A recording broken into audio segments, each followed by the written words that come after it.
Il nous a fait des dessins. Ah, les dessins. Leçon BD. J'ai aussi une bande dessinée. Un podcast de Sonia Deschamps. Vous avez vu, il y a quelques planches. Quand vous ne faites pas de bande dessinée, vous faites quoi? Rien. Avec moi, c'est écrit pas dans les bulles, il n'y a aucune chance. Dans un monde où si trop peu de personnes pensent à vous, vous risquez de mourir, Manel Naher voit sa vie mise en danger par l'existence d'une homonyme célèbre. Solution, gagner en présence, devenir plus célèbre encore. Ou bien, peut-être, plutôt choisir de fuir la mégalopole et rejoindre, là-bas, au-delà des gratte-ciel, le Grand Vide. Le Grand Vide, c'est la toute première bande dessinée de Léa Muraviec, publiée aux éditions 2024. Léa Muraviec, bonjour. Bonjour. Comment est née cette histoire du Grand Vide que je viens de très rapidement résumer? Vous avez commencé à en avoir l'idée, l'envie quand vous étiez étudiante, c'est ça? Oui, c'est ça. Et comme beaucoup d'étudiantes et étudiants, quand on a une idée d'histoire, qu'on sent qu'on a envie de la développer sur un format plus long que des fanzines ou des histoires courtes, ça prend du temps, ça prend des années souvent, parce qu'on n'a pas forcément le temps ni l'opportunité dans des ateliers d'écriture de pouvoir approfondir l'histoire. Donc moi j'ai attendu en fait d'avoir vraiment l'occasion de développer l'histoire avec une résidence en fait quand je suis sortie de l'école. Et comment est-ce qu'on sait, vous le disiez, c'est votre premier récit long, vous avez publié beaucoup d'histoires courtes dans des fanzines, des histoires d'une vingtaine de pages. Comment est-ce qu'on sait que cette histoire-là, il faut qu'elle fasse plus de 20 pages? On le sait immédiatement? En fait, ce dont je me suis rendu compte, en fait, je note plein d'idées d'histoire un peu tout le temps dans des cahiers ou des mémos. Et en fait, simplement, quand on reprend ce mémo et qu'on voit que la moitié des idées étaient toutes pourries, mais il y en a une ou deux qui restent et qui nous donnent toujours envie de les développer. Et souvent, une idée d'histoire, moi, c'est venu d'abord à propos du Grand Vide. J'avais eu l'idée que j'avais envie de faire une histoire dans un monde où les gens meurent s'ils sont oubliés. Et c'était vraiment juste, je partais de ça en fait à la base. Et avec avec ce système, ça me donnait énormément d'idées. Et là, je me suis dit, ah ouais, en fait, ça va dépasser l'histoire courte et peut-être que j'arriverai à en faire une histoire longue. Et comment est-ce que vous avez vu ce motif se développer dans vos carnets jusqu'à vous dire, voilà, maintenant que je suis en résidence, je vais pouvoir développer cette histoire? Ah, il s'est passé quand même beaucoup de temps. En plus, je pense que j'ai eu cette idée parce que c'était un moment où je lisais beaucoup de choses à ce sujet, des récits d'artistes. On avait des cours sur l'image, par exemple, aux Beaux-Arts d'Angoulême. Et autour de tout ça, en fait, ça a énormément nourri ma réflexion. Je pense que l'école, c'est assez chouette pour ça, par tout ce que ça ouvre comme perspective de thématiques de réflexion pour des histoires. Et du coup, en fait, moi, je me suis servie vraiment comme, en fait, à l'école d'image, aux Beaux-Arts, par exemple, on n'a pas de cours d'écriture ou très peu. Et du coup, on doit un peu se débrouiller comme on peut pour trouver du temps et l'opportunité de pouvoir développer ces histoires. Donc moi, je me suis un peu servie de tout ce que je trouvais comme des concours, par exemple. J'avais envoyé ma toute première version d'histoire, c'était pour le concours Leblanc, je crois. Raymond Leblanc. Voilà. Et je savais que ça aboutirait à rien, mais par contre, j'étais contente qu'à la fin, j'avais une toute première version de mon histoire qui ressemble pas trop à celle qui est là maintenant, mais qui m'a aidée à pouvoir rebondir après pour la suite. Et donc, à partir de ce premier jet, j'ai pu candidater du coup pour la résidence de la Maison des auteurs que j'ai faite après l'école. Et donc là, à Angoulême, voilà. Et ça, c'était un deuxième dossier que j'ai fait. Et là, j'ai commencé à comprendre que l'écriture, ça allait être très long et beaucoup d'étapes qui sont pas du tout définitives en fait.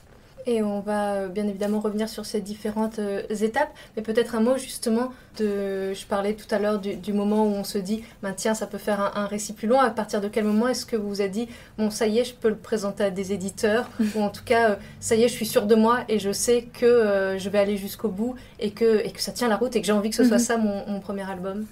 Alors moi, ça m'a pris beaucoup de temps. En plus, moi, je viens du Fanzina, donc je suis aussi éditrice dans une maison de micro-édition qui s'appelle Flûtiste et dans laquelle je publie depuis que j'ai commencé mes études vers mes 19 ans.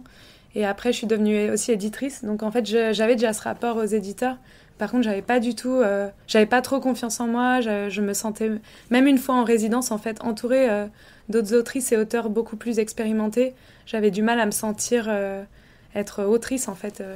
Et il a fallu que je m'entoure de ces personnes-là qui étaient plus expérimentées et crédibles, entre guillemets, qui me donnent confiance en moi. Et à partir de là...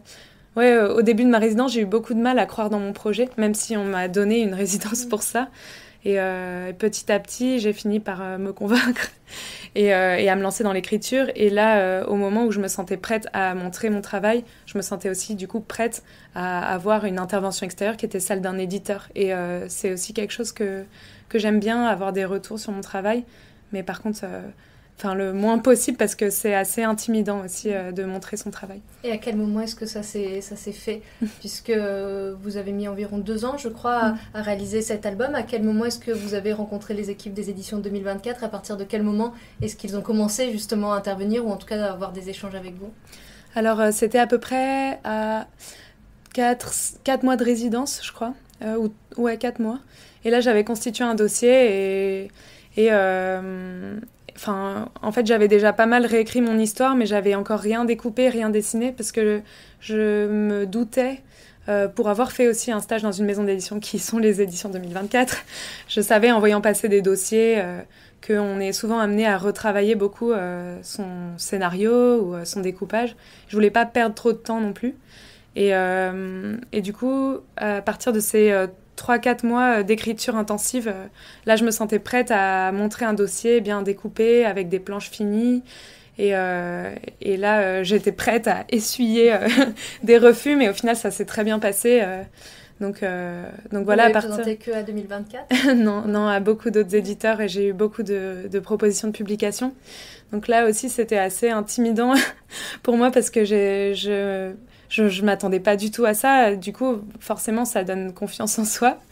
Mais à partir de là, une fois que j'ai pu signer mon premier contrat, là, on a commencé à avoir des échanges et des retours qui étaient super. En fait, moi, j'étais très contente d'avoir ces retours sur l'écriture, ce qui est pas toujours évident dans la bande dessinée indépendante, où on a aussi la chance de pouvoir être assez libre de ce qu'on fait. Moi, j'avais quand même besoin... d'avoir un peu ce retour d'éditeur parce que je sentais que ça me ferait avancer. Et c'est sur quoi, sans rentrer bien évidemment dans le détail, mais c'était des questions de rythme, des questions... c'était à quel niveau qu'il y a eu besoin de remuscler? Alors déjà, avant toute chose, comme moi j'ai pu avoir plusieurs contacts avec des éditeurs au moment de signer un contrat, je me suis bien rendu compte que c'était important que l'éditeur comprenne bien notre histoire, en fait. Parce qu'à partir de là, on gagne beaucoup de temps dans l'écriture, on avance plus facilement, on a besoin de moins se justifier. Et quand on fait une première histoire, c'est souvent difficile de s'affirmer face à quelqu'un de professionnel. Donc moi, j'ai vraiment fait attention à choisir un éditeur qui avait compris l'histoire. Et à partir de là, j'ai avancé toute seule. Et puis assez vite, je me suis retrouvée bloquée, mais plus pour des questions de rythme. Et en fait, assez basiquement, quand on fait que de l'histoire courte et humoristique, on est habitué à un rythme précis qui peut tenir sur 4-5 pages. On peut faire vachement d'expérimentation, en fait, sur peu de pages. Et sans avoir peur que ça se casse la gueule, en fait, en cours de route, sur la longueur. Donc là, j'ai rencontré des problèmes de rythme parce que c'était une succession de sketchs, en fait. C'est comme si j'avais écrit une succession d'histoires courtes, alors qu'au final, il fallait être plus subtil pour mettre en place un univers, pour faire rentrer dans l'histoire des personnages, faire rentrer le lectorat dans l'histoire. Et donc, j'ai eu besoin qu'on m'aide à comprendre où mettre l'intensité du récit, où mettre les scènes qui étaient plus là pour faire tampon entre deux scènes importantes. Et j'ai compris énormément de choses. Mes éditeurs m'ont donné quelques trucs assez classiques, en fait, d'écriture de scénario, mais que je connaissais pas. Et donc, ça, c'était super pour me débloquer. Et vous allez sans doute nous expliquer aussi dans quelques instants comment est-ce que la musique, notamment, et les jeux de rôle ont pu vous aider aussi dans la construction de ce récit, ou en tout cas vous accompagner pour trouver le bon rythme. Mais j'aimerais qu'on revienne un instant. Vous évoquiez les études que vous aviez faites à Angoulême, donc à l'ESI, l'école supérieure École européenne supérieure de l'image. Voilà, exactement. Juste avant l'ESI, vous avez fait des études de graphisme. J'aimerais qu'on monte encore un tout petit peu plus loin. Vous faites partie de ces autrices, de ces auteurs qui ont toujours su qu'ils voulaient faire de la bande dessinée, ou en tout cas dessiner. C'est vrai que c'est plus rare, mais il y a des autrices et des auteurs qui découvrent ça plus tard. Vous, c'est vraiment quelque chose qui était présent dès l'enfance ? Oui, c'est ça. En fait, bizarrement, j'ai toujours dessiné avec du texte. Enfin, le texte et l'image étaient toujours mêlés et j'ai fait très très tôt de la bande dessinée. Et donc, j'ai toujours écrit et dessiné mes propres histoires, que ce soit des copies d'albums que j'adorais, voilà, Lucky Luke, les Witch, les Totally Spies, enfin un peu tout. J'aimais bien me réapproprier les univers dont j'étais complètement fan. Et après, c'est resté, quand j'étais au collège, je lisais beaucoup plus de mangas. Et là, c'était soit des fanfictions de Naruto. Enfin, en fait, je continuais là-dedans. Après, je me suis plus tournée vers le journalisme pour continuer de la bande dessinée, mais de façon peut-être plus sérieuse. Je pense qu'à l'adolescence, on développe beaucoup de complexes. Et que tout d'un coup, on se dit que la bande dessinée, les passions qu'on a, elles sont moins sérieuses et qu'il faut un peu trouver un angle d'attaque pour pouvoir... rester crédible en les faisant. Et en fait, je sais pas pourquoi, au moment de devoir m'orienter, j'ai pas forcément choisi la bande dessinée, peut-être parce que on a un peu cet imaginaire que c'est pas forcément un métier ou qu'on n'en vit pas forcément. Et assez vite, en fait, je me suis rendu compte que c'est ce que je voulais faire et aussi étudier après, plus tard dans mes études. Et donc, voilà, c'était une évidence et en même temps pas forcément. Donc, je pense que chacun chemine un peu comme il ou elle peut. Et vous le disiez, vous n'avez pas été tout de suite vers la bande dessinée professionnellement. Vous avez été à Estienne pour faire des études de graphisme. Malgré tout, je veux dire, c'est pas du temps perdu, parce que j'imagine que vous avez appris plein de choses dans cette école. Et d'ailleurs, on le voit, dans le grand vide, le graphisme est très très présent. Qu'est-ce que vous avez appris dans cette école qui vous fait vous dire qu'effectivement, voilà, c'était un petit pas de côté peut-être au niveau de cette orientation vers la bande dessinée, mais finalement un pas de côté qui était riche. Alors, au moment de faire des études de graphisme, en fait, je savais déjà que je ferais de la bande dessinée plus tard, mais je me disais que j'avais envie de m'amuser, entre guillemets, dans mes études et faire quelque chose qui m'apprendrait peut-être à me diversifier ou qui complèterait un peu ce que je pourrais faire en bande dessinée. En fait, je me suis assez ennuyée en graphisme. J'ai appris surtout à me servir des logiciels, le dessin de la lettre et tout ce qui est autour du vocabulaire du graphisme de la lettre. Et je pense qu'en fait, j'ai aussi appris à avoir un œil et un regard graphique sur les choses, sur la composition, la mise en page. Et ça, je pense que c'est resté. Et c'est une sorte d'approche plus abstraite de l'image qui me sert toujours en bande dessinée.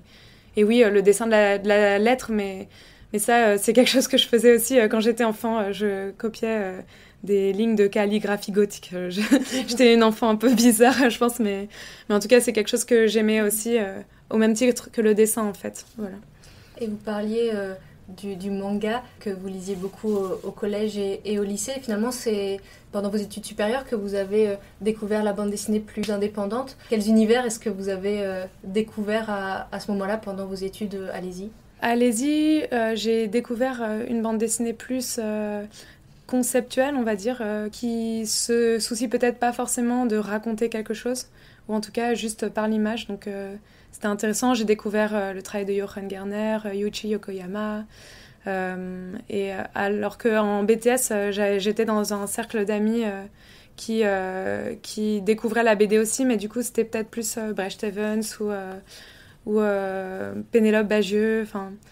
Et du coup, je me dirigeais vers quelque chose de peut-être plus pointu, voire parfois peut-être un peu trop pointu pour moi, mais c'est quelque chose qui est resté aussi dans mon imaginaire et que j'ai beaucoup aimé. En fait, j'ai aussi beaucoup aimé à l'ESI de pouvoir rester dans une classe mixte et ouverte à d'autres pratiques de l'art. Et c'est peut-être pour ça que ça m'intéresse, moi, dans mon écriture de bande dessinée, d'aller chercher dans d'autres domaines, en fait, d'autres façons de raconter des histoires, que ce soit par le concept en art contemporain ou par le théâtre ou la musique ou le jeu de rôle. C'est que je trouve ça intéressant de voir comment chaque média fait pour, à travers son langage à soi, qui lui est propre, se débrouille pour raconter quelque chose, en fait. Ça, je trouve ça intéressant. On parlait du fanzina, c'est aussi quelque chose, le fait de pouvoir expérimenter, ce que permet aussi l'école, que ce soit à travers le fanzina ou à travers l'école. Cette expérimentation, on sent que c'est au cœur de votre pratique vraiment, et c'est ça aussi qui vous a permis de déboucher finalement sur un album aussi maîtrisé, alors que c'est un tout premier album de bande dessinée. Cette expérimentation, elle est hyper importante pour vous, et est-ce que c'est quelque chose qui vous semble indispensable en tant que créateur, que créatrice? Ah oui, complètement. J'encourage vraiment les étudiantes et étudiants à avoir une pratique à côté de l'école, en fait, parce que c'est hyper nourrissant et riche, et ça finit toujours par apporter quelque chose à notre pratique à l'école. Et aussi, c'est des super moments qu'on passe entre potes. On se fait, sans trop s'en rendre compte, aussi un réseau. Et en faisant des petites publications entre amis ou entre personnes de la même classe, finalement, on se crée aussi des vecteurs de publication. On peut montrer son travail. Je pense qu'au moment de démarcher les éditeurs avec mon projet, mon grand projet, je pense que certains d'entre eux avaient déjà vu mon travail, en fait, de par mes publications dans les fanzines. Et puis surtout, je pense que c'était pour moi une première entrée dans le monde professionnel qui s'est fait par la petite porte et qui s'est fait de façon super agréable, en fait. Même si c'est beaucoup de travail, beaucoup d'énergie, je trouve que c'était quand même... c'est une façon de se chercher en dehors de l'école et des sujets de cours qui est super intéressante. Pour revenir à ce grand vide qui nous réunit aujourd'hui, on parlait tout à l'heure de son origine, de ces notes qu'il pouvait y avoir dans vos carnets concernant la trace qu'on laisse. On sent dans cet album qu'il y a beaucoup de vous, beaucoup de vos angoisses. Cette question de la trace qu'on va laisser alors même qu'on a une vingtaine d'années, elle est très présente. Oui, je pense que c'était une réflexion à la fois des angoisses qu'on a quand on est étudiante ou étudiant et qu'on est à l'école, qu'on va arriver à la fin des études, qu'on doit se projeter dans un milieu professionnel qu'on sait assez hostile, en fait. Mais en même temps, de par mon passage dans le fanzine, je savais qu'il était aussi très accueillant. Donc c'est un peu une ambivalence qui m'angoissait. En fait, j'avais peur simplement de ne pas y arriver parce que les revenus, on le sait, les revenus des autrices et auteurs sont très liés à la quantité d'albums qu'ils sont en mesure de vendre. Donc c'est lié à un marché industriel, en fait. Et du coup, j'avais envie de réfléchir là-dessus. Quand j'étais étudiante, j'ai beaucoup suivi tout le mouvement des auteurs et autrices pour arriver à sortir de la précarité. Et c'est quelque chose qui fait peur. Donc je pense que c'était un peu ça. Et ça rejoint la question de la notoriété qui est présente dans ce livre, puisque on disparaît quand notre nom cesse d'être lu, d'être prononcé. En fait, il y a à la fois un rapport de notoriété, donc qui est lié à notre milieu professionnel d'autrice et d'auteur, et en même temps un rapport à l'image qu'on renvoie de soi. Déjà aussi pour un artiste, comment est-ce qu'on communique sur notre travail. Donc il y a... Parce que c'est de plus en plus justement aux artistes de communiquer sur leur propre travail. Voilà, c'est ça, c'est aux artistes d'avoir une forme d'objectivité sur ce qu'on sait faire. Et il y avait un peu cette angoisse aussi de se dire que si on n'est pas un bon ou une bonne communicante, on n'arrivera peut-être pas à toucher des gens, à les amener vers notre travail. Donc c'est un peu angoissant aussi. Et oui, en même temps, peut-être... c'est aussi, je pense, un questionnement de jeune adulte, en fait, qui rentre un peu dans le monde des adultes et qui se dit, en fait, où placer mes idéaux, comment faire des compromis, à la fois dans le monde professionnel, mais à la fois dans ma vie personnelle, entre peut-être cette existence de personnage public que je suis obligée d'avoir dans le monde professionnel et mon intimité. Ça parle de ces interrogations, ça parle également de choix. Quel choix on fait? On a ce personnage qui veut quitter la ville pour aller vers ce grand vide, qui veut quitter la ville et par là même finalement la société. C'est aussi un album beaucoup autour de ça. Ouais, j'avais envie de réfléchir à aussi sortir... Enfin, cette peur aussi de ne pas exister socialement ou pas exister en tant qu'artiste. Enfin, il y a aussi beaucoup de gens qui font de l'art pour soi en tant que passion et qui n'ont pas envie ou pas besoin d'avoir ce regard extérieur. Donc, il y avait un peu peut-être une réflexion sur quel est le rôle des autres, en fait, dans notre pratique et nous-mêmes. Et en même temps, un peu réfléchir à pourquoi est-ce qu'on se force à faire des choses parfois. Est-ce qu'on le fait pour les autres? Est-ce qu'on le fait pour soi?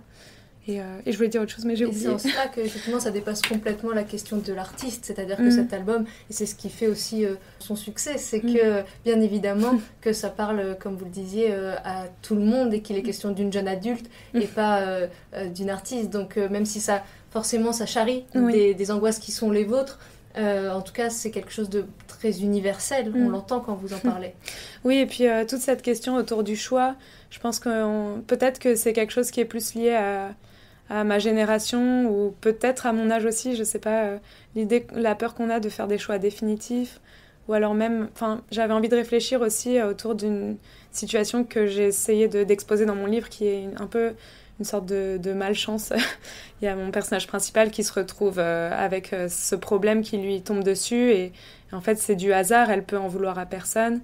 Et à quel moment elle a le choix, en fait, à quel moment elle a cette fenêtre de tir pour s'en sortir, à quel moment elle prend en main sa vie, à quel moment elle ne peut pas le faire. Donc j'avais envie d'explorer ça.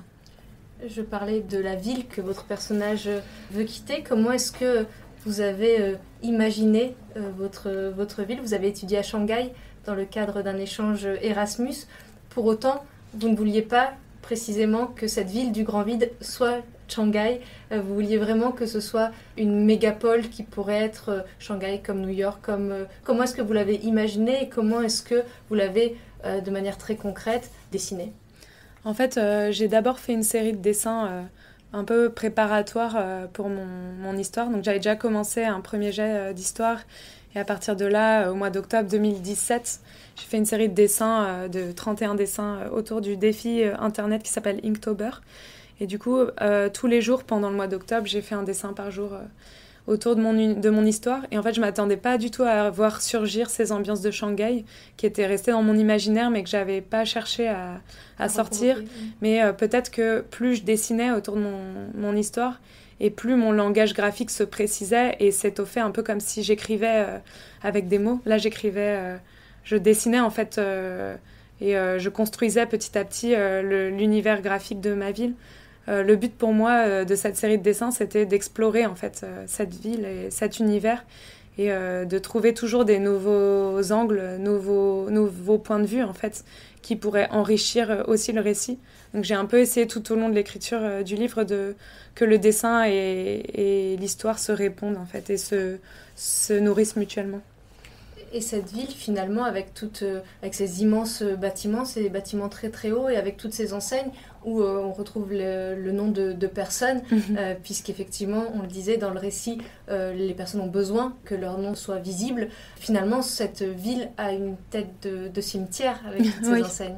Oui, c'est un peu l'effet que ça faisait parfois à Shanghai où je me sentais parfois assez oppressée par la ville, mais c'était plus une sensation d'écrasement, de se dire qu'on était une minuscule fourmi dans une immense fourmilière et que à chaque fois qu'on regardait dans une fenêtre d'immeuble, il y avait quelqu'un qui habite derrière. C'est assez... une ville.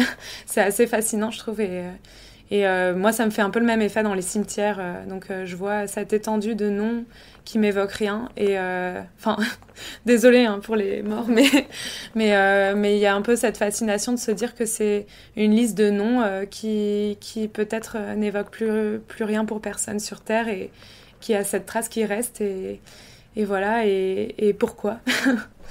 Et ces noms précisément qu'on voit dans Le Grand Vide, c'est un grand mélange puisqu'il y a des noms qu'on peut reconnaître, qu'on connaît un tout petit peu le milieu de la bande dessinée. On voit bien qu'il y a des clins d'œil, mais pas uniquement. Il y a aussi des noms que vous avez totalement inventés. Et je crois savoir que vous les avez justement travaillés pour faire en sorte que, je disais, cette ville c'est Shanghai, mais c'est pas Shanghai, ça pourrait être n'importe où ailleurs.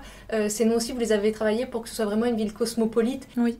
En fait, une fois que j'ai compris qu'il y avait beaucoup de Shanghai, ou en tout cas d'une mégalopole dans cette ville, et que le fait qu'il y ait autant d'habitants d'un coup ait du sens dans l'histoire, là j'ai essayé, entre-temps je suis allée à New York aussi, et dans quelques villes états-uniennes, et je me suis rendu compte que malgré leur côté international, les mégalopoles ont aussi leur identité, et du coup j'ai essayé par exemple à Shanghai, les gratte-ciels ne sont pas du tout aussi denses. Ça, c'est plus quelque chose que je me suis inspirée de New York, de Manhattan. Et donc j'ai essayé de faire un mélange un peu comme ça. Et j'avais pas envie qu'on puisse aussi se dire « Ah, bah c'est Paris dans 80 ans ». Et en fait, j'avais envie que juste cette ville n'existe pas et qu'on se dise qu'on est dans une sorte d'énorme mélange. Et je me disais qu'il n'y avait pas de raison qu'il y ait plus de noms francophones que de noms thaïlandais ou de noms brésiliens, voilà. Et par rapport à ce titre, Le Grand Vide, je vous ai entendu dans un autre entretien évoquer ces cours du lycée, ces cours d'histoire géo, ouais. Où on évoquait la diagonale du vide. Ce titre, il vient de là ? Un peu. Je pense que j'ai peut-être nommé cette partie de mon univers qui s'appelle, en dehors de la ville, qui s'appelle Le Grand Vide.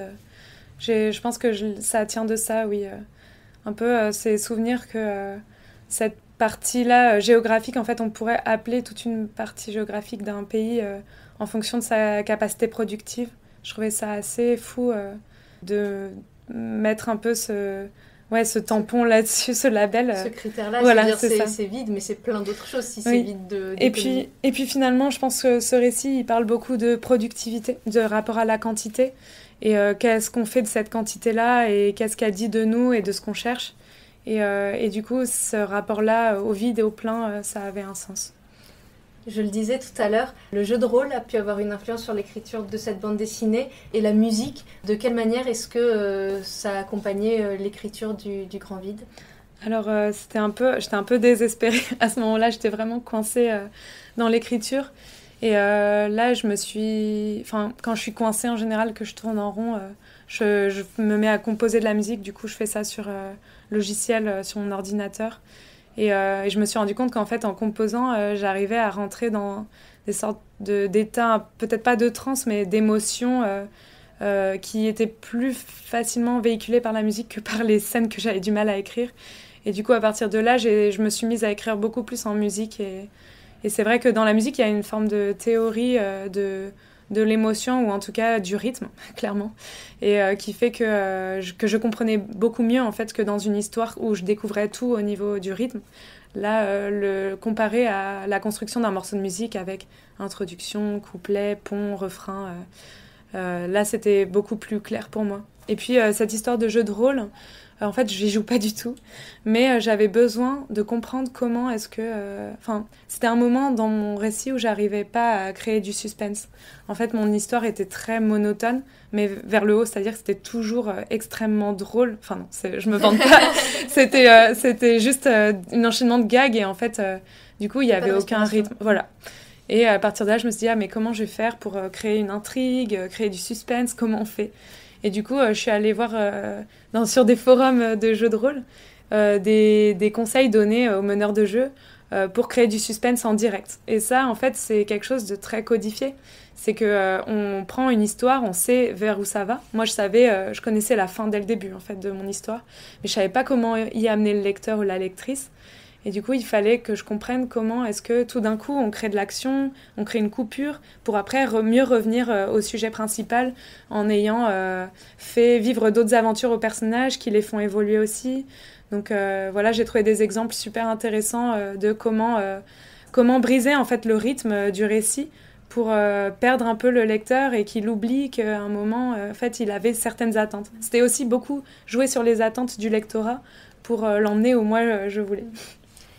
Et comment est-ce que, tout à l'heure on parlait de la création de la ville, comment est-ce que vous avez créé votre personnage, Manel Naher ? C'est un personnage qui est graphiquement à la frontière de plein d'influences. Vous avez beaucoup suivi de cours de modèles vivants. On peut se permettre justement de jouer avec ces anatomies quand on les maîtrise parfaitement. Et si vous pouvez continuer à nous faire croire à ce personnage et faire en sorte que ça véhicule énormément d'énergie et qu'il existe totalement, puisque ce personnage existe dans cet album, c'est justement parce que derrière, il y a une maîtrise totale des anatomies classiques. Merci. Non, en fait, quand j'étais à l'école Estienne, on avait l'immense luxe d'avoir un cours de modèle vivant tous les jeudis. Et je me suis plutôt liée d'amitié avec le professeur de cours de nu, Olivier Thévin, qui invitait énormément, qui avait un réseau de modèles vraiment hallucinant, qui faisait venir énormément de modèles, qui avait énormément d'idées. Et en fait, je me poussais à y aller régulièrement. Et j'avais peur en fait de finir par tourner en rond, mais finalement, une fois que j'ai dépassé un peu cette volonté de justesse et d'anatomie, je suis allée chercher plus dans essayer de comprendre qu'est-ce qui fait l'essence d'un corps, qu'est-ce qui fait l'essence d'une pose, à quel moment on reconnaît quand même la pose, même si le bonhomme ressemble à une grosse patate. Et j'ai essayé de déformer un peu les corps pour leur donner de l'expressivité et aller chercher quelque chose qui m'intéressait. Et c'est ça qui est fou dans le dessin et qui est passionnant, c'est qu'en fait on est beaucoup plus proche de la réalité avec un dessin qui ne l'est pas, parce qu'on est justement dans cette énergie, dans cette émotion-là, d'être dans ce qu'un corps dégage plutôt que dans ce qu'un corps est d'une manière très pragmatique. Oui, et puis à force de dessiner aussi, de faire de la bande dessinée d'imagination, je me suis rendu compte que avoir un imaginaire, c'est quelque chose qui se développe, qui s'entretient et qui se construit. Et assez souvent, en fait, quand j'arrivais pas à trouver une pose juste ou qui me satisfasse dès le premier jet, c'est que souvent, en fait, j'avais besoin de revenir au dessin d'observation. Et en fait, c'est un peu comme si je m'entraînais, en fait. C'est comme si je faisais du vélo ou du ski, bref. C'est une façon de s'entraîner, de muscler un peu son imagination pour pouvoir après revenir avec un catalogue assez varié d'images mentales qui nous servent après tous les jours dans le dessin. Donc ça, c'est quelque chose que j'essaye de garder aussi dans ma pratique du dessin. Et vous avez choisi de faire cet album totalement traditionnel, c'est-à-dire que ce n'est pas un album que vous avez réalisé sur tablette. Déjà, pourquoi ce choix, puisque je crois que vous dessinez également sur tablette. Et ensuite, un mot peut-être, puisque ça me semble quand même un peu lié, de la couleur avec ce violet foncé qui à la fois a quelque chose d'extrêmement fort, qui permet par rapport à du noir d'être dans quelque chose d'un peu moins dur. Comment est-ce que se sont faits tous ces choix graphiques, à la fois de la technique puis de la couleur ? Alors la technique, moi je m'étais mis à l'encre de Chine il y a longtemps, justement pour Inktober. Avant, je dessinais beaucoup au stylo ou au feutre, et l'encre, ça me permettait d'avoir l'air un peu plus pro, ou en tout cas que ça ait l'air d'être moins brouillonné, vite fait dans un carnet, mais en tout cas c'était le complexe que j'avais à l'époque. Et je pense qu'en fait, notre dessin, il change en fonction de notre outil. Clairement, si je me mettais tout d'un coup à dessiner sur tablette, mon dessin, il n'aurait pas la même tête. On reconnaîtrait sans doute que c'est moi, mais ce serait différent. Et du coup, je crois que je suis restée au papier tout simplement parce que j'aime beaucoup dessiner sur papier. Il y a un peu ce côté où on a toutes et tous commencé, pour la plupart, sur du papier. Et c'est quelque chose que j'aime toujours énormément. Et aussi, le numérique, j'ai toujours peur de m'embrouiller et de partir dans des zooms interminables et dessiner une tête personnalisée à chaque personne, de chaque foule. Et ça me fait peur, en fait, de perdre du temps ou de perdre un peu la notion du format auquel je suis hyper habituée sur du papier. Je pense que c'est surtout une question d'habitude, en fait. Et j'avais déjà pas mal exploré le dessin à l'encre de Chine, à la plume, et j'avais pas forcément envie de changer à ce moment-là. Et c'est comme ça que je me suis mise à naturellement dessiner à l'encre de Chine, du coup, pour les planches. Et après, la mise en couleur, en fait, moi, je suis pas très habituée de la couleur parce que j'ai beaucoup publié dans le fanzine. Et dans le fanzine, on n'a pas trop de sous. Et du coup, on imprime en noir et blanc à la photocopieuse. Et du coup, ça fait qu'on est souvent amené à dessiner en noir et blanc. Et après, c'est que récemment que je me suis un peu souvenue que finalement, en ayant lu autant de mangas quand j'étais ado, j'avais déjà beaucoup ce contact, ce lien avec le noir et blanc auquel je suis hyper attachée. J'ai aussi un peu commencé à lire de la BD indé à l'association, donc c'est La vie secrète des jeunes, L'ascension du haut mal ou Persépolis, toutes des BD qui sont en noir et blanc. Et c'est quelque chose auquel je suis très attachée, mais peut-être que par complexe peut-être. Je me suis dit, oh là là, la première BD sérieuse, il faut qu'elle soit en couleur. Mais j'avais pas envie à la fois de devoir tout découvrir d'un coup et faire un travail de défrichage à la fois sur des techniques d'écriture et sur la colorisation pour 200 pages parce que j'ai assez vite senti que ça allait être un truc interminable. Et du coup, j'ai essayé de trouver une astuce. Donc c'est au final de la trichromie. Donc il y a du violet, du rouge et du bleu qui se mélangent, du coup, le rouge et le bleu pour donner d'autres teintes. Et c'est quelque chose qu'on utilise beaucoup en risographie. Donc c'est une technique d'impression qu'on utilise dans le fanzine qui coûte moins cher que de faire du coup ce qu'on appelle de l'offset, qui est une technique d'impression à beaucoup plus grande échelle. Donc pour plein de raisons de coût, en fait, je me suis mis à faire de la bichromie ou de la trichromie. Et c'est quelque chose que j'aime toujours faire. Et c'est vrai que finalement... Ça donne une identité particulière à l'album qui fait qu'on reconnaît effectivement immédiatement. Ouais, et puis en fait c'était une technique aussi un peu flemmarde pour donner l'impression que c'était en couleur alors que pas du tout. Et à un moment on s'est demandé avec mon éditeur, avec 2024, si on allait repasser en noir plus le rouge et le bleu, donc le noir pour le trait. Mais finalement après coup ça a donné un côté peut-être un peu dur à l'histoire, alors qu'à la base j'avais peur que le violet, qui est une teinte qu'on a eu du mal à trouver plus sombre que celle qu'on a utilisée dans le livre. J'avais peur que ça donne un côté trop doux à cette histoire qui est un peu dure, mais ouais, finalement c'est plutôt bienvenu. Un bon équilibre. Ouais. Vous évoquiez tout à l'heure La vie secrète des jeunes de Riyad Sattouf, L'ascension du mal de David Bey ou Persépolis de Marjane Satrapi. Je vous ai entendu dire que beaucoup plus que le cinéma, que d'autres formes d'art, c'est vraiment la bande dessinée qui vous accompagne et qui vous influence aussi en tant qu'artiste. C'est pas forcément toutes les autrices ou tous les auteurs de bande dessinée qui lisent beaucoup de bandes dessinées, mais pour vous c'est quelque chose d'important de continuer, de toujours lire vos contemporains, et c'est ça aussi qui vous ouvre des nouveaux horizons. En fait, je lis beaucoup plus de bandes dessinées maintenant qu'avant. Là, j'ai une période où j'en lisais assez peu. Mais là, récemment, en plus, avec le super fond de la Cité de la bande dessinée Angoulême, là, je me suis régalée. Et c'était super de pouvoir y avoir accès tout en étant en résidence à la Maison des auteurs à Angoulême et d'écrire en parallèle. En fait, tout simplement, je continuais de lire des bandes dessinées pour comprendre comment elles étaient faites.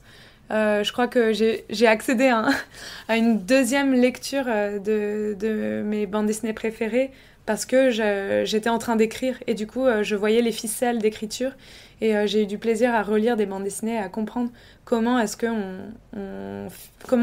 où étaient les ficelles du récit. Et puis une fois que j'avais fini de découper, d'écrire l'histoire, je me suis rendu compte que c'était super important aussi pour moi de continuer d'avoir ce lien avec le dessin par la bande dessinée, mais aussi par le cinéma d'animation, pour aussi continuer de puiser dans un langage graphique, cette fois, pour écrire graphiquement ma bande dessinée. Il y a eu plusieurs fois où, tout en dessinant un passage, je me retrouvais aussi bloquée dans la façon de représenter certaines scènes, même si je les avais déjà découpées en storyboard. En fait, j'avais envie de pousser plus loin le dessin et qu'il représente vraiment l'état d'esprit de mon personnage à un moment donné. Et ça, c'est quelque chose que j'ai pu comprendre en lisant d'autres livres, d'autres artistes, et en piochant aussi dans leur langage graphique à eux. Vous parliez du storyboard. J'ai cru comprendre que vous relisiez beaucoup, beaucoup. C'est important pour vous de toujours revenir à ce que vous avez fait pour, finalement, j'imagine, se dire que la version finale, c'est vraiment celle à laquelle vous aviez envie d'accéder. Oui, et puis il y avait ce côté un peu magique et effrayant au moment de faire le storyboard où je voyais l'histoire tout d'un coup exister sous mes yeux, même si c'était les premiers essais. Et ça, c'est quelque chose que, du coup, je relie énormément ce que je fais parce que j'ai besoin de l'activer, en fait, d'une certaine façon, de comprendre, de régler le moindre détail. Enfin, c'est un peu un truc de contrôle fric. Mais vraiment, j'avais besoin d'essayer de me projeter à la place de mon lectorat pour être sûre de bien transmettre ce que je voulais transmettre. Et du coup, j'ai fait beaucoup ça. Puis j'ai un peu toujours cette peur de me dire que parce que je rentre dans un délire de dessin ou d'histoire, je me mets à écrire quelque chose que j'aurais pas aimé lire. Alors j'essaye d'être assez attentive, d'avoir un peu ce double statut quand j'écris, d'essayer de me projeter le plus possible à la fois à ma place d'autrice et à ma place de lectrice. Et j'avais aussi besoin... Du coup, j'ai eu très peu de mes amis qui ont relu l'histoire en cours de route. Mais j'avais besoin qu'il y ait certaines personnes qui me connaissent très intimement ou qui connaissent mon travail que j'avais fait avant pour être sûre que j'avais un peu cette sincérité que j'avais dans les fanzines et que j'avais envie de garder et qui est peut-être plus dur à conserver intact quand on fait un projet si long et avec autant de travail de réécriture. Je le disais, ce premier album a rencontré un grand succès. Comment est-ce qu'on appréhende, peut-être que c'est un peu trop tôt pour poser la question, mais comment est-ce qu'on appréhende la suite? Dans quel état d'esprit est-ce que vous êtes Oula. Non, en fait, déjà, les toutes premières fois où des gens que je connaissais pas l'ont lu, j'ai vraiment... j'ai bugué. En fait, j'étais très impressionnée et je me suis dit, ah ouais, en fait, il va sortir de moi. Il va exister chez d'autres personnes et d'autres personnes que je connais pas du tout vont le lire et y avoir accès. Et ça m'a beaucoup impressionnée. Et puis ce succès a aussi entraîné beaucoup d'interviews, de moments où j'ai dû me sortir de mon rôle de mon premier rôle, enfin de mon rôle à la première personne pour en parler de mon travail à la troisième personne. Ça, c'était hyper difficile les premières fois. Et il faut un peu retracer toutes les étapes de l'écriture. Et souvent, en fait, quand on termine un livre, on a encore des sortes de souvenirs résiduels, des versions qu'on n'a pas conservées du récit, mais pourtant qui font partie à part entière du récit parce que c'était des potentialités hyper fortes. Et du coup, c'est un peu le moment où on va devoir se défendre, en fait, communiquer sur son travail et sortir de soi. Et ça va, vous n'avez pas trop à vous en faire pour votre présence. Ouf, tout va bien. Mais oui, du coup, c'est très impressionnant parce que moi, j'ai écrit cette bande dessinée un peu planquée en me souciant pas du tout quand même un peu de qui allait la lire. Mais... Et puis il y a eu le confinement qui est passé par là en plus. Ouais, où là j'étais quand même assez isolée pendant le confinement, mais finalement c'est un peu le quotidien des autrices-auteurs de BD, l'isolement. Donc voilà, c'est tout d'un coup sortir de son quotidien un peu solitaire. C'est assez impressionnant. Puis là j'ai un peu peur. Bah oui, forcément, je me dis, qu'est-ce que je vais faire après? Est-ce que les gens vont me suivre? Enfin, en fait, ça crée des questions que je me suis pas trop posées avant de me dire que j'allais faire d'autres livres. Je pense qu'évidemment, j'envisageais ça, mais tout d'un coup, ça devient très palpable. Alors là, c'est assez impressionnant. Puis là, comme je fais beaucoup de dédicaces, à chaque fois, la question, c'est « Ah, vous travaillez sur la suite, sur un nouveau livre ?» Et c'est vrai que c'est un peu l'angoisse. Mais bon, vous allez feuilleter les carnets. Voilà, c'est ça. Après, j'ai toujours des idées d'histoire. Là, j'ai une idée que j'ai envie de développer. Et c'est ça qui est chouette aussi, c'est que j'ai fait un premier album qui a rencontré son public. Et ça, j'ai énormément de chance et je suis hyper reconnaissante. Et du coup, ça va me permettre de pouvoir continuer de faire des livres. Et puis, j'ai la chance aussi d'être une autrice qui a aussi encore des idées d'histoire à coller à ses dessins. Et du coup, je ne suis pas à court d'idées, mais plus peut-être à court de temps ou d'énergie ou même de motivation parfois. Parce que maintenant que je recommence à zéro, je pense que beaucoup de gens pensent, peut-être parce qu'ils ou elles connaissent pas trop les coulisses, mais qu'une bande dessinée, en fait, on a l'histoire dès le début, on a déjà un peu toute la bande dessinée en tête avant de la dessiner, et en fait, pas du tout. Et j'ai l'impression que maintenant que j'ai terminé ce livre, je rentre un peu dans cette logique où je me dis « Ah, mais ce livre, Le Grand Vide, c'était si évident », alors que quand je reprends mes notes, je réalise qu'en fait, j'ai tellement galéré dans l'écriture que ça me rassure un peu de me dire que là, je me remets à galérer comme tout le monde. Mais voilà, en tout cas, se relancer dans un nouveau projet, c'est hyper excitant, et d'autant plus s'il y a un public derrière qui attend. Et vous le disiez, c'est un métier solitaire, le métier d'auteur de bande dessinée. Vous partagez un atelier avec des dessinatrices de bande dessinée. Je crois qu'il y a des architectes aussi dans votre atelier. C'est quelque chose qui est important pour vous de pouvoir être entouré, même si forcément dans la création même, vous êtes seul face à votre feuille, à vos carnets. Mais c'est quelque chose qui est important, cette notion de collectif qu'on retrouve aussi dans le fanzina. Oui, alors clairement, c'est quelque chose que j'aime beaucoup dans le fanzine, de se sentir entouré et soutenu.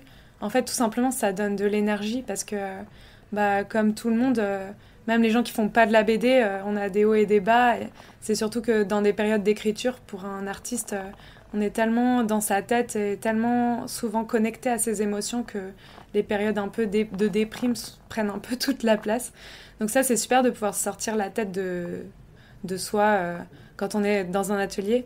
Et d'autant plus si on est entouré d'autres personnes qui font de la bande dessinée. Ça, je l'ai remarqué quand j'étais du coup à la Maison des Auteurs à Angoulême, parce que En fait, je me suis rendu compte que en sortant de l'école, en fait, on est un peu lâché dans la nature la plupart du temps, souvent parce qu'on doit prendre des boulots alimentaires pour pouvoir avancer de l'argent pour pouvoir sortir un premier livre. Mais du coup, on se retrouve assez isolé et c'est super d'avoir cette connexion avec d'autres gens qui font exactement la même chose que soi, en tout cas qui sont dans le même domaine. Comme ça, on s'aide pour les contrats, on s'aide pour les cotisations, l'URSSAF, c'est important. Et voilà, en fait, on s'aide et on se donne beaucoup d'énergie et ça, c'est hyper important. En plus, dans mon atelier, du coup, je suis en atelier avec Lucie Albrecht et Chloé Wary et avant avec une autrice qui s'appelle Maud Bénézit. Et toutes les quatre, on a à peu près le même âge et on est dans les mêmes problématiques d'écriture aussi. Et donc, c'est hyper chouette, hyper précieux d'avoir ça. Merci beaucoup, Léa. Merci à vous. Vous venez d'écouter un épisode du Son BD. Qu'est-ce que vous écrivez ? Un texte de bande dessinée. Un podcast réalisé en partenariat avec la BPI, la Bibliothèque publique d'information. Ça parle de quoi ? Je ne sais pas encore. Une émission préparée et animée par Sonia Deschamps. J'ai lu presque tous vos romans et vos bandes dessinées. Produite par Émilie Fissier. C'est extraordinaire. Merci à Sparky pour l'habillage sonore. Mais non, voyons. Et Émilie Glison et Louise Hamon pour le visuel. Si, c'est extraordinaire.